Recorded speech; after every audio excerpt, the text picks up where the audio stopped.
Hi. Happy Tuesday, everybody. It's Meredith. I'm here with our message for the 27th of April, 2021.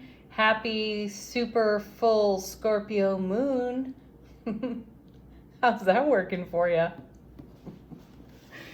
Yeah. Let's do some of the cards for us today. Sawyer's Path Tarot.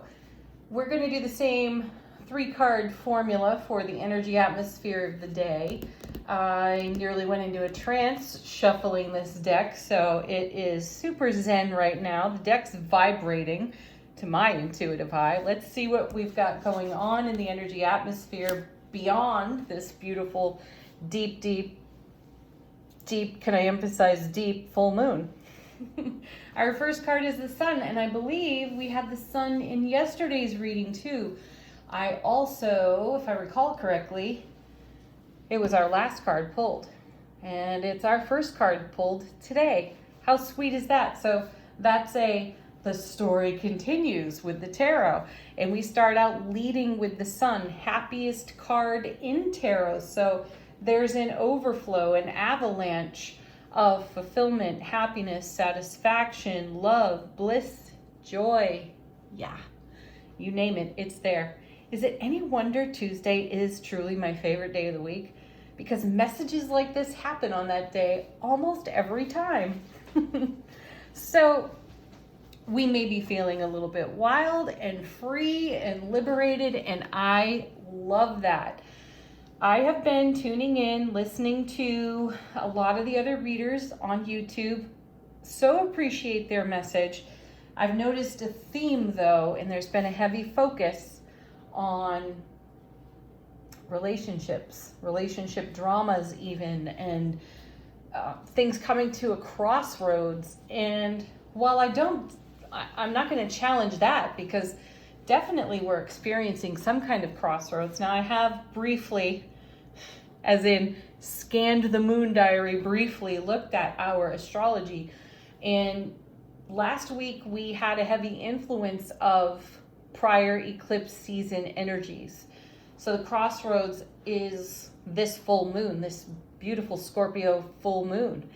And we're going to go deep into our awareness. And I'm not going to say that that's just relationship, or that's just career, or that's just, family interactions, or even relationship with self. I think it's all of the above. It's everything tied into one. Though the crossroads is the full moon, as I'm saying, because the oncoming astrology is going to bring us a Mercury retrograde and an eclipse, I think, that's happening in Sagittarius. So check the astrology out for yourself.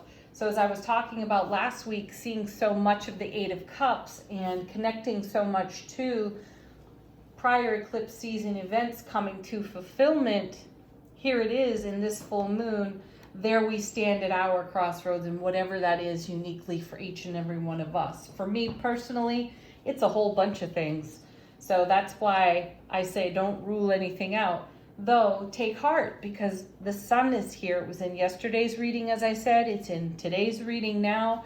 And this is the avalanche, the overflow of love, bliss, joy, and happiness. Though I feel like this is deeply tied to what we've brought to fulfillment from the prior eclipse season. So that's where the liberation, the wild, free, I'm naked on my unicorn in the backyard feeling comes from. Because, we've worked through some stuff. We're happy to let some things go, and we're exceptionally happy to allow divine order to deliver what's new now and next for us. So, yeah.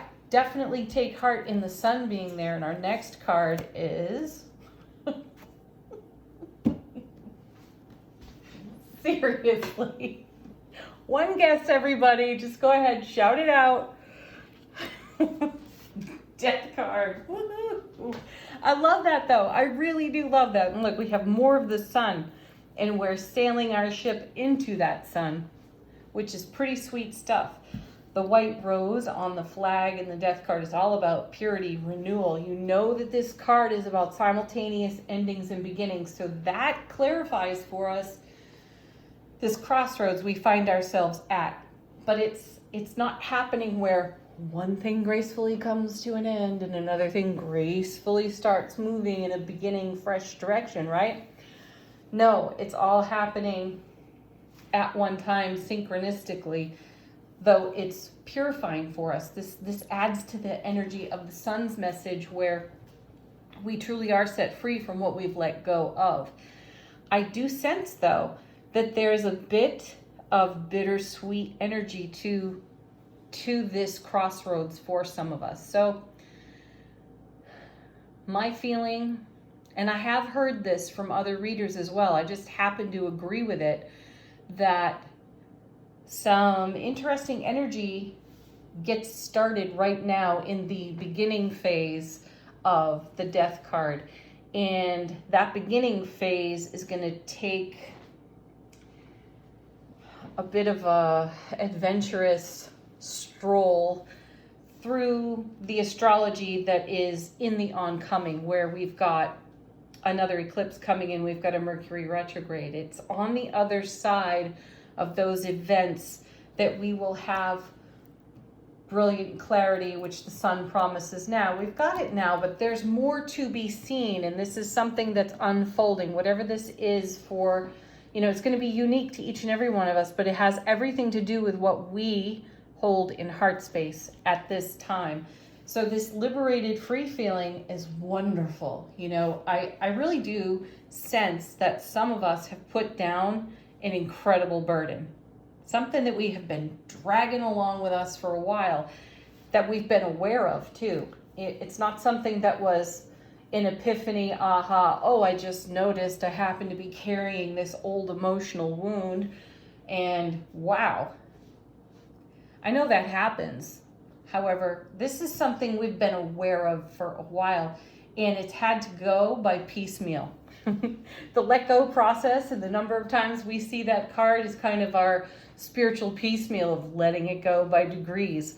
I sense at this time with this full moon, it's on its way out. The last bits of it are on its way out, but the beginning that's taking place in the Death card is going to unfold through this next slightly tumultuous astrology, through that Mercury retrograde. I really do sense it's on the other side of the retrograde that we have the brilliant clarity we don't exactly have today. So this is one of those readings, again, you want to bookmark, come back to this one and say, oh, hey, remember that really exceptionally deep Scorpio full moon? I was so excited by my brilliant clarity at that time. Now in hindsight, I can see with even more clarity what was going on behind the scenes, what the universe is working on in divine order, something beyond the veil, right?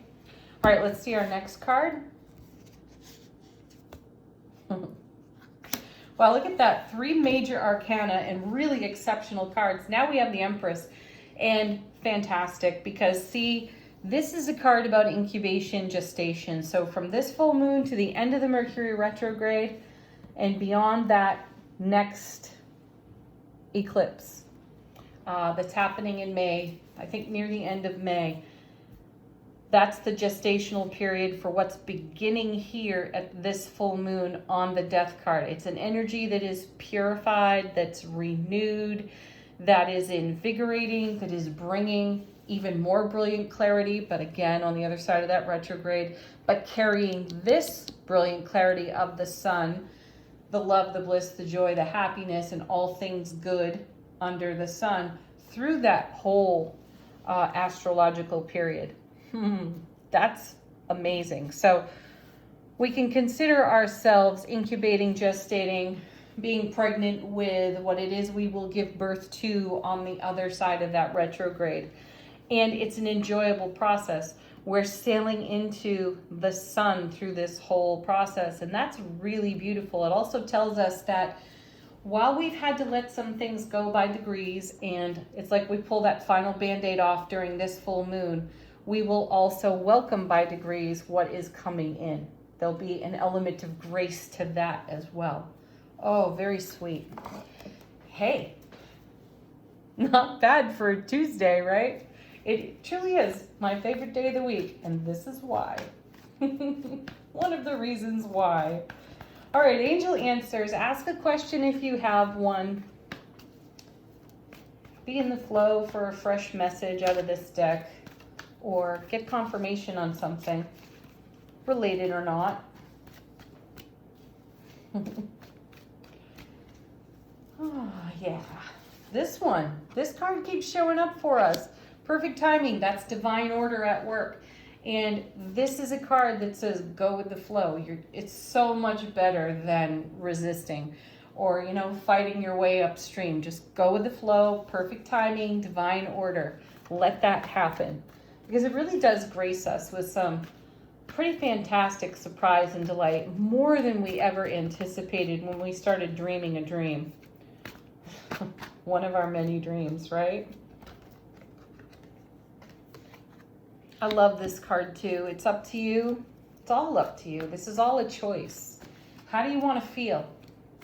You get to choose that.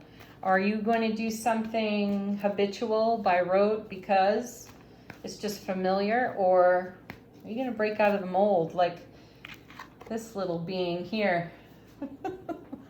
Run naked in the backyard with your unicorn, right? That's all up to you. Oh, what else have we got? Oh, communicate clearly. Yes. One of my favorite cards out of this deck. You know it. And this is about the conversation we have in self-relationship. What are we chattering on about at this point? What is the running commentary in our mind? Are there some vulture thoughts up there? And communicate clearly. This is one of those cards that invites us to ask the question, do you understand? Did you hear that? Were you able to take that in? Make sure it's clear. No assumptions. Assume nothing. Love that. Ooh. All right. We got about 5 or 6 of them on the floor. Let's see. We'll take the one that's face up. Emphatically yes. Say yes. Just say yes. Beautiful. Some of you asked a yes, no. It's an emphatic yes. And I also feel that this is so connected to, the origins of what's going on with the death card. So what's on its way out and what's simultaneously on its way in. There's a lot of enthusiasm there, even in the face of the bittersweet energy that I mentioned. And let's see, card on the bottom of the deck. Remember, this is what's in the unseen. And we have the 8 of Pentacles. Nice. Good momentum there. It's an 8, it moves. That's great. So we are in motion, we're in great momentum, but this card is all about doing the work of our soul. And what better thing to do in a deep Scorpio full moon, right? This is also a card for me of putting reward in the bank. It's really about paying ourselves ahead. So we may have to do a tiny bit of heavy lifting when it comes to the death card right now, maybe even in the way we communicate clearly, right? We might have to do a little bit of heavy lifting today, tomorrow, the next few days. This interesting astrological period that we are entering through this full moon. So it's going to pay incredible reward for us as we do the work of our soul. And as we let go of whatever last thing there is that this moon is going to expose to us and what follows from recognizing that, that's what's going to continue to pay this kind of reward in the sun. That's what's going to keep the happiness flowing, right? And that's what's going to keep us inspired to incubate on our goals and our dreams, right? Okay, affirmation for the day, everyone. We have: my ability to receive is measured by how much I practice good feeling thoughts. Oh, it's true. The heart's where it's at, people. Feel it. Make it a reality. Thank you so much for watching. Please hit the thumbs up. Deeply appreciated by me. Have a beautiful Tuesday. Peace, love, joy, and happiness. Namaste. Bye for now.